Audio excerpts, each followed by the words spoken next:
To a health alert now, Louisiana is seeing an increase in whooping cough among children, with 2 reported deaths here in the state. NBC 10's Joel Massey has more from a pediatric doctor about why we are seeing a rise in the best practices to combat it. Pediatrician Shazad Malik says that social distancing of the pandemic probably caused cases of whooping cough to decrease. With COVID, it seems like the number of cases had gone down, probably related to our social isolation and not being so close to each other. But since the pandemic has kind of died down and we are back to our normal routines, the cases are going back up again. Whooping cough is on the increase in Louisiana. In 2023, the state only saw about a dozen cases, but last year there were around 150 cases. Dr. Malik says the best thing you can do to combat the disease is get vaccinated. So the biggest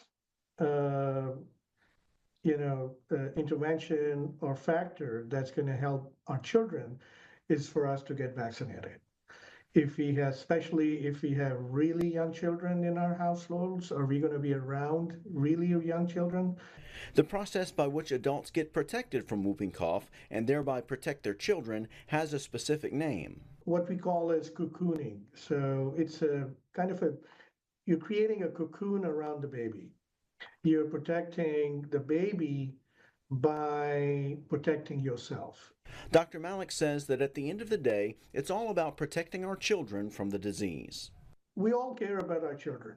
We want them to be healthy. We want them to not end up in the hospital.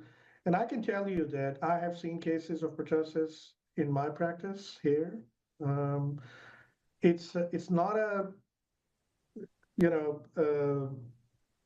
it's not a very comfortable feeling for the person that has pertussis with the kind of symptoms they have. For your ArkLaMiss News Source, I'm Joel Massey.